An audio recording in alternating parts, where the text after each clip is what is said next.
we've seen Trey Lance now work with several different quarterback coaches. And there are a lot of people that say this quarterback coach is better than this quarterback coach, right? Like the names you kind of hear all the time. Or actually, us coming up, it was Roger Theater, right? Like that was the guy. Yeah. Roger was the guy. You got to go work with Roger Theater. And there were a couple of times where I worked with him. You worked, when I said I worked with him, I caught passes for my quarterback. And that's what they kind of require is like your quarterback comes and it's like, hey, bring a receiver. So I caught passes for my quarterback. You were there with Colin Kaepernick? Yeah, I trained with Kaepernick there. So I was at junior college and then at Eastern Washington when Cap was at Nevada. And then we actually played him first game of the year, 2010 season. Yeah, 2010 season. So I think it was Cap's junior or senior year when they were rolling. I think it was that 12-0 year or whatever it was. They were rolling.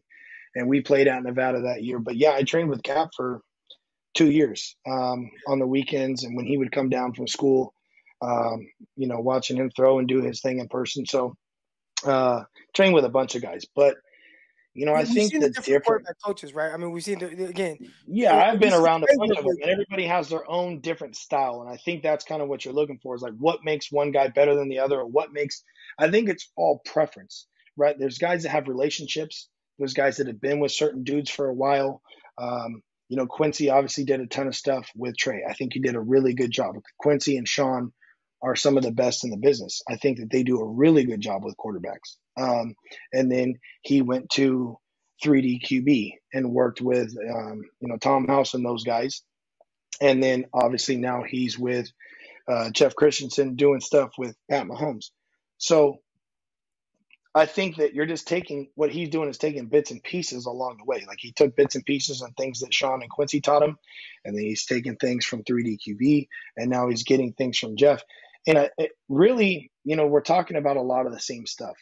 To us that do it for a living every single day, we can watch guys throw and understand right away. Like I can watch Trey throw or watch a game on, a live game and somebody makes a throw and I'll rewind it and know right away probably why he missed or what he did wrong. But especially in the throwing session, I watch them live, have them throw for, youngsters show up and then have them throw 3 balls to me. And then it's like, all right, put the ball down. This is what we're going to work on. And I can tell right away some of the things that they need to do.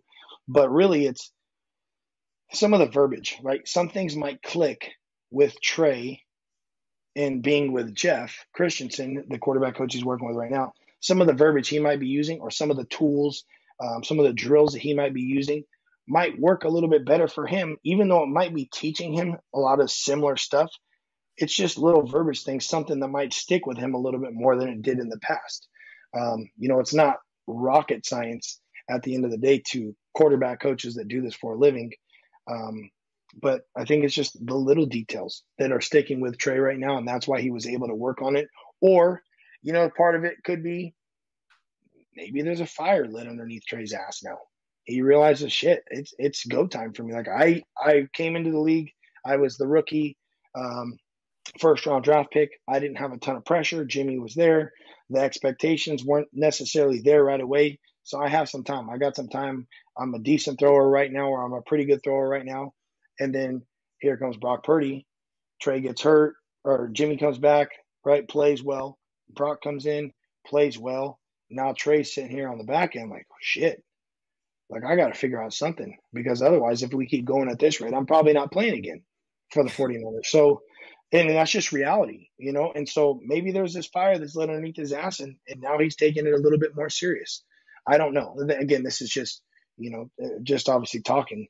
But that could be something, and why he's been able to make those changes is because he's dived into it a little bit more.